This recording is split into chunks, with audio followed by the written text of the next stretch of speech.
You do not need me to tell you. Today is Black Friday, shoppers, the biggest day of the year for shoppers and businesses.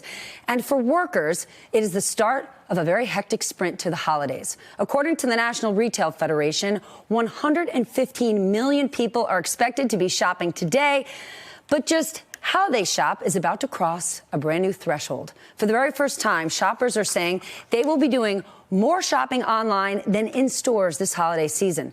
This comes as new reporting is pulling back the curtain on the toll this is taking on workers, shift workers at Amazon fulfillment centers, those who are fulfilling many of these orders.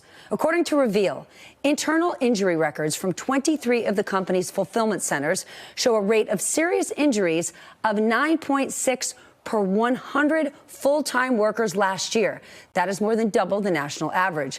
Joining me now, Michelle Chen, contributing writer at The Nation, who wrote about these labor issues. She has a new NBC News think piece out today, looking into the costs of Black Friday for Amazon's actual workers. Michelle, what did you learn about the toll all of this is taking on those workers? The focus on total efficiency at Amazon is taking a really bad toll on workers' bodies as well as their mental health. There have been some pretty harrowing reports, like the Reveal investigation, about these pretty devastating injury rates at Amazon warehouses. There are over 100 fulfillment centers around the country, and they're really becoming a dominant force in the warehouse and logistics industry.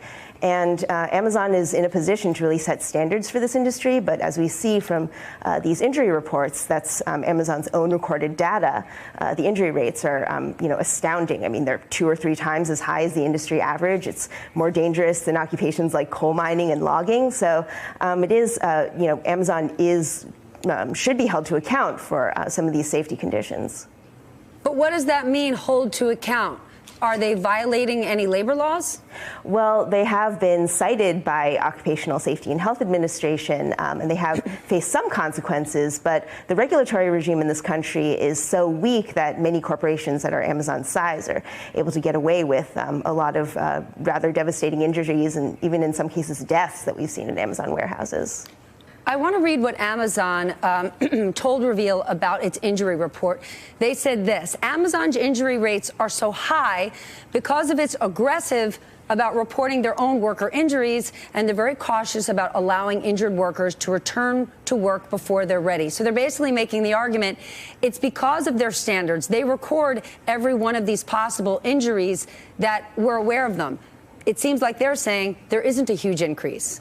Yeah, well, when you're a company that's Amazon's size, you don't really get points for honesty. So just because they're diligent about reporting doesn't mean that what they're reporting isn't very troubling. And I think that a company with as much influence as Amazon, with as much capital to spend as Amazon, should really be adhering to much higher safety standards. And what labor advocates say is that it's built into Amazon's business model to focus relentlessly on efficiency and to put people under these really superhuman levels of stress.